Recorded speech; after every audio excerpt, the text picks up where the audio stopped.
श्री भगवान ने जो एक श्लोक में कहा, विचेषु दुराचारो भजते माम अनन्य भाग साधुर्यो समन्तव्य सम्यक व्यवस्थितो हिसा। अगर कोई दुराचारी से दुराचारी भी अनन्य भक्त होकर मेरा भजन करता है तो उसको साधु ही मानना चाहिए, कारण कि उसने निश्चय बहुत अच्छी तरह से कर लिया है कि अब मेरे जो कुछ भी है श्री कृष्ण ही है। श्री ठाकुर जी कह रहे सुदुराचारो भजते माम अनन्य भाग। जो सुष्ट दुराचारी, सांगोपांग दुराचारी, दुराचार करने में कोई कमी नहीं रखता, सांगोपांग जैसे उपासना ऐसे सांगोपांग दुराचारी, तो दुराचार का अंग उपांग सहित आराधन करने वाला दुराचारी, ऐसा दुराचारी, और वो अनन्य भाग होकर मेरे भजन में लग जाए तो निश्चित वो महात्मा हो जाता है, उसका उद्धार हो जाता है। यहां भजते क्रिया वर्तमान की है, जिसका भाव ये है कि वो कैसे भी आचरण वाला हो, सांगोपांग दुराचारी हो, पहले उसके दुराचार बनते आए हैं, अभी वर्तमान में वो अनन्य भाव से भजन करता है तो भी उसके द्वारा दुराचार सर्वथा छूटता नहीं है। जैसे ब्रेक लगाई जाए तो ये थोड़ी कि उसी समय गाड़ी रुक जाए, कुछ घसीलती है। जब निश्चय हो गया कि मैं बहुत गलत हूं, अब मुझे ऐसी गलतियां नहीं करनी चाहिए, भजन करना चाहिए, वो जो हमने स्वभाव में बर्ताव किया है, जो हमारे हृदय में बार बार विषयों के प्रति आकर्षण हुआ है, जो हमारे बार बार गंदे भाव हुए, वो तुरंत थोड़ी रुक जाएंगे। ना चाहते हुए भी बरबस दुराचार की क्रियाएं उससे बनेंगी वर्तमान में भी। कोई बताओ, इतने लोग अपने बैठे हुए हैं, कौन ऐसा है जो नहीं चाहता अभी श्री कृष्ण मिल जाए? कौन ऐसा है जो चाहता हो कि प्रभु के विरुद्ध हमारे आचरण हो? लेकिन ईमानदारी से हृदय में हाथ रख के भगवान सच्चिदानंद में श्री कृष्ण को साक्षी करके बोलिए, क्या ऐसा है कि जब से हम शरणागत हुए हमारे द्वारा दुराचार की प्रवृत्ति ना हुई हो, सोच ना हुई हो, क्रियाएं ना हुई हो? आप देख लो। क्यों? तो क्या आप चाह रहे हैं क्या? नहीं, फिर क्यों हुई?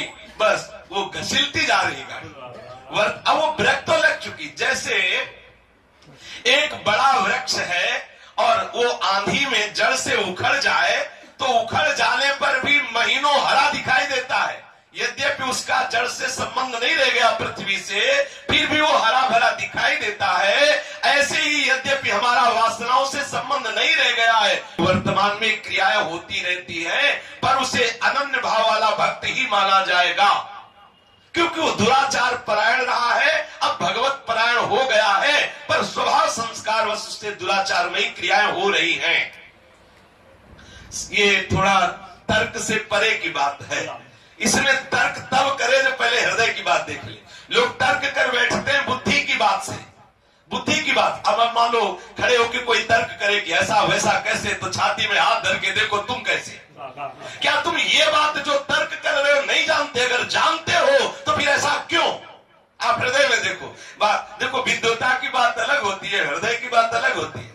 विद्वता तो हम मंच में छाट गए, पीछे क्या हो रहा? शुक्ल पक्ष को तो सबको ही जानता है, कृष्ण पक्ष को जाने वही विद्वान है। जो दूसरों के कृष्ण पक्ष को देखता है वो तो अज्ञानी, जो अपने कृष्ण पक्ष को देखता है वही विद्वान है, वही ज्ञानी है। जब अपने कृष्ण पक्ष को देखोगे तो चिल्ला चिल्ला कर रोगे और कुछ नहीं बोल पाओगे। अपार कृपा, अहेतु की कृपा, केवल यही निकलेगा। उसके द्वारा दुराचार सर्वथा नहीं छूटता है, स्पष्ट समझ लीजिए। उसके द्वारा दुराचार सर्वथा नहीं छूटता है। कभी कभी किसी परिस्थिति में पूर्व संस्कार वश उसके द्वारा वो पाप की क्रिया हो जाती है, जो उसके स्वभाव में, जो उसके संस्कार में, जो पूर्वाभ्यास से होती चली आई है, ना चाहते हुए भी। तो ऐसे को भी, ऐसी अवस्था में भी उसे भगवान का अनन्य भक्त ही माना जाएगा, ये सिद्धांत। इसीलिए तो भगवान की भक्ति सर्वोपरि है, इसीलिए नामे भक्ता प्रणश्यति। कारण अब उसका लक्ष्य, उसका ध्येय अन्य का नहीं रहा। उसका लक्ष्य धन संपत्ति, आदर सत्कार, सुख आराम आदि प्राप्त करने का नहीं। अब उसका एकमात्र लक्ष्य है मुझे श्री कृष्ण मिले। पर क्या करें? जन्म जन्मांतरों का संस्कार, भोगों का संस्कार, वासना उसको जबरदस्ती खींच के बलात् वैसी क्रिया करा देती है, तो उसको अभक्त नहीं कहा जाएगा, उसको प्रभु का अनन्य भक्त ही कहा जाएगा।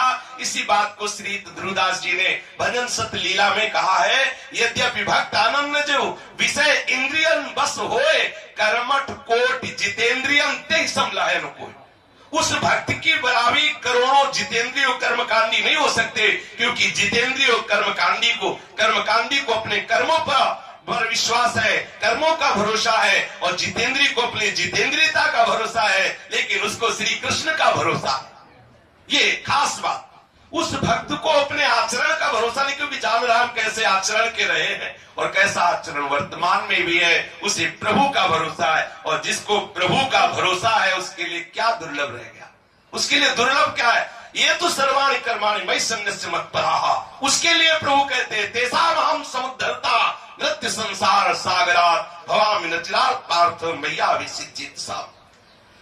यहां शंका ये होती है कि ऐसा दुराचारी अनन्य भाव से श्री हरि के भजन में कैसे लग सकता है?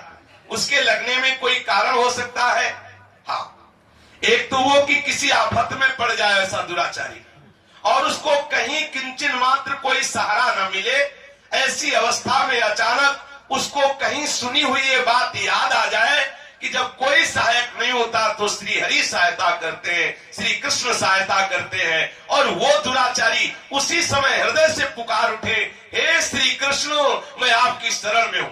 देखो, यद्यपि वो भगत नहीं है, इतना बुरा आचरण करता, फंस गया ऐसी विपत्ति में, अब तो क्या करे?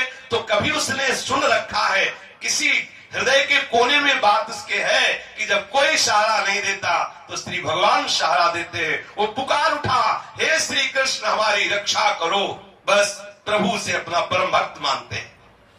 कभी कभी ऐसी वायुमंडल में वो दुराचारी पहुंच जाए जहां बड़े बड़े संत महात्मा विराजमान हो, जो भगवत प्रेम में उन्मत्त हो, तो उस वायुमंडल में पहुंचने से, उन संत महात्माओं के दर्शन से, उन संत महात्माओं के संभाषण से, उन संत महात्माओं के उस वायुमंडल में पहुंचने से महादुराचारी के भी हृदय में श्री कृष्ण के प्रति रुचि प्रकट हो जाएगी, श्री कृष्ण के प्रति शरणागति का भाव आ जाएगा।